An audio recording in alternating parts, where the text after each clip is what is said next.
Welcome to the Ports Garrison.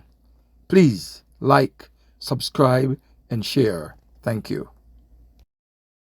Greetings and welcome to the Poets Garrison. I am Phil the Poet, your host. I'm hoping that you're in good health physically and mentally, and all your dreams, or most of your dreams, are coming to. Thank you for joining me again. And as always, I implore you to share the video and to like the content. Help me to grow the channel. Now, today, on my mind is an issue that has really had me thinking for a while now, and that is the matter of job descriptions for members of parliament.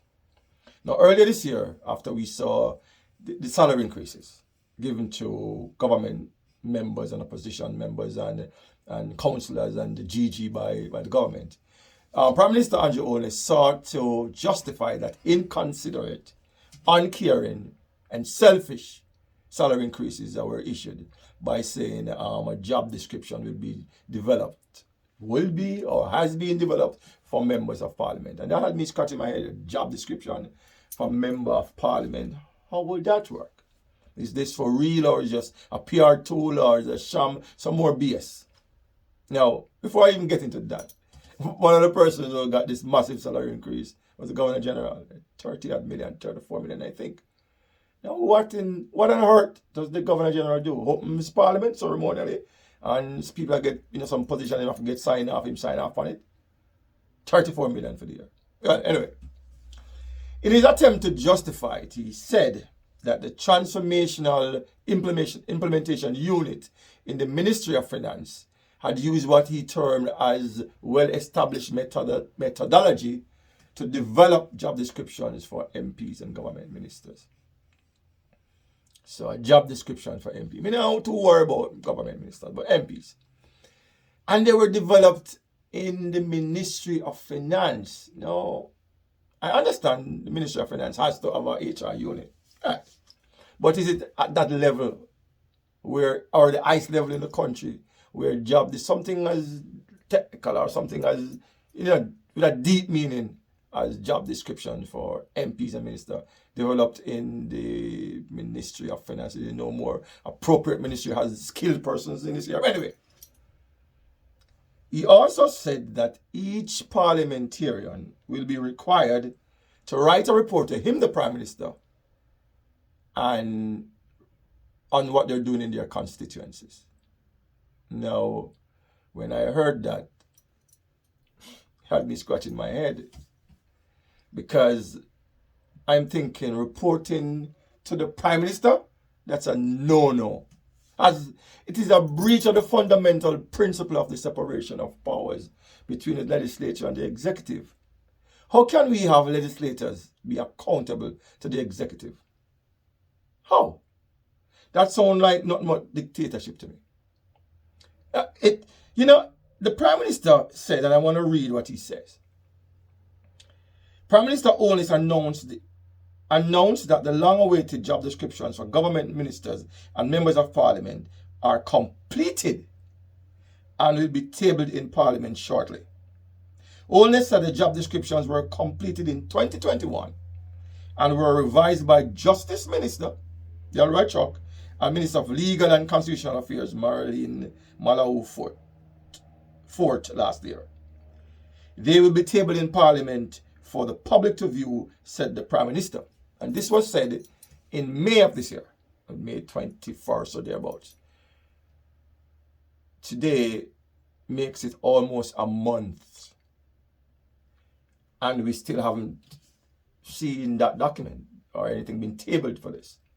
However, when I look at the whole thing of job description, it just can't work.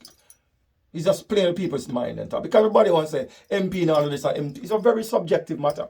Because you ask someone, him say, yeah, MP are going good. You ask the next man, him say, no, MP not going on.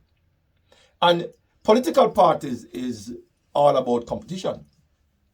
So I don't think anybody on the government side want to create a template, i.e. a job description, for the opposition to act on or to use and then become, in their quote-unquote, a very good MP.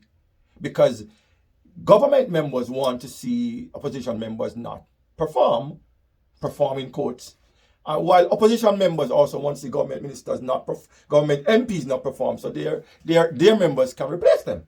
It's the nature of the beast. So you can sit down and write a template and say, do all of these things, and you'll be considered a very good MP. So why would anybody with Jamaica's best interest at heart look at an MP from the other side, that's rating, ranking way high up there, and then go, I have to find somebody to replace this MP because my party needs to get one more seat in the House. It just don't make no sense. And I don't understand what happens if an MP is deemed to be underperforming.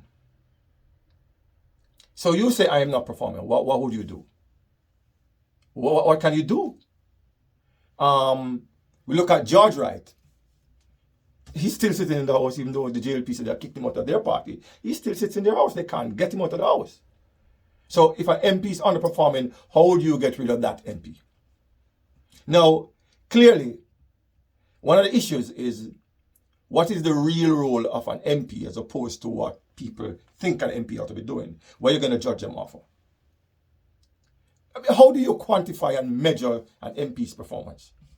Well, first thing is legislative responsibility supposed to be at the top of the MP's agenda. And they are expected to shape, debate, scrutinize, and vote on bills in the House of Representatives.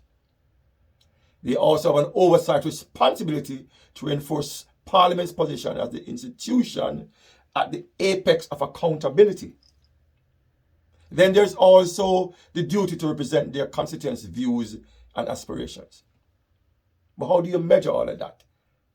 So how many sittings of Parliament they attend? How many committees of Parliament they attend? Fine. So I go into Parliament, I sit down, every committee, every Parliament sitting I'm there. So I get 10 out of 10 for that section. Does that make me an effective MP? Because I can't find any other things that you can judge them on. Okay, how they use the CDF? What proportion of it was used? How it was used? Do they have an MP's office as opposed to a constituency, a political party constituency office?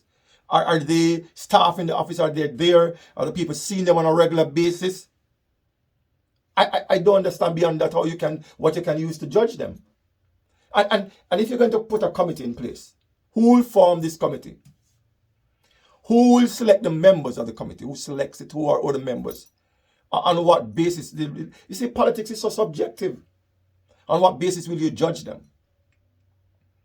It just don't make no sense, because to me, this is a matter for political parties. Political parties has to set up for their MPs, their members. They want to see them back as MPs. Set up a system or some system of work for them, political work program or something, to say this is what we ought to do. But this has to be from the political party, not from the government. I can't see Mark Golden reporting to Andrew Owens and say, this is the things I'm doing in my constituency, and these are the plans I want. So then, therefore, if you want to sabotage an MP, a young MP, who needs the government to give him finance, you're going to cut finance from certain area because, or you steal his ideas. You cannot have a job description for a man where you can't punish. You can't demote him. You can't kick him out there. So what's the point of having this job description? Or so-called job description? And I can't, as I said before, I can't think of what you will add to this job description to make it a meaningful document. So you just have to tell the people in Jamaica, say, look, we're going to give them a job description and hold them accountable. Some more BS. Some more PS. BS. More PR. Because at the end of the day, you can't hold no MP accountable to anything. You see, the persons who MP report to is the public. The public gets to appraise them, unfortunately, when the government sees fit. But it's supposed to be every 4 years. An election is the only accountable tool that can be used, or only accountable mechanism that can be used for an MP, as MPs are accountable to the people. Barring an election, there is none else you can do. It's just talk. As I said, look at the things that the MP George Wright is accused of. Accused to the point where the GLP said them kick him out of the party. But he still sits in the parliament and makes a mockery of when the opposition walks out, he goes sit in the opposition leader chair and all of that. We need to come up with things, Andrew, you need to come up with things that make sense and are sensible and things that can work. There's some things where I think some people, what people out there want to hear about job descriptions, jobs, but they haven't thought it through. Because a man think an MP job is to go clean the road or garbage collection. Not really. So, Andrew, stop this BS. Come up with more tangible things. Come up with more ideas that are workable. You give yourself an increase and people are lick up on and want to do. Come up with some little thing. Oh. We're going to hold them accountable. We're going to hold them this. We're going to hold them that. You see them out the road every day and misbehave and do. You're holding them accountable. You hear them out the road every day, run off them out and talk and disrespect people. You hold them accountable. You hold yourself accountable, Andrew Wallace. You hold yourself. Me see, I beg your members and what they have to ease off at the Integrity Commission. You're asking them to ease off? If you, as a leader, you lead by example and treat the Integrity Commission with respect, there will be no need for this, for you to be asking them to ease off them pressure. So, this whole matter, stop giving people them what they think they want. Give them what they need. Sensible, prudent leadership. Andrew Wallace. This job description, if you say it's ready from 2021, and a month ago you promised to put in the parliament so people can see it, what the problem? Why we can't see it? Why is that out there? Stop joking the thing, Virgin. Because every time you come up with your little follow them, we don't really have a light no pipe to suss you out because we smoke you out. Andrew Wallace, watch yourself. Thank you for watching. And as always, I want to wish you all the best. Continued strength and guidance and blessing. And until something else irks, one love, enough manners, enough respect. Blessings.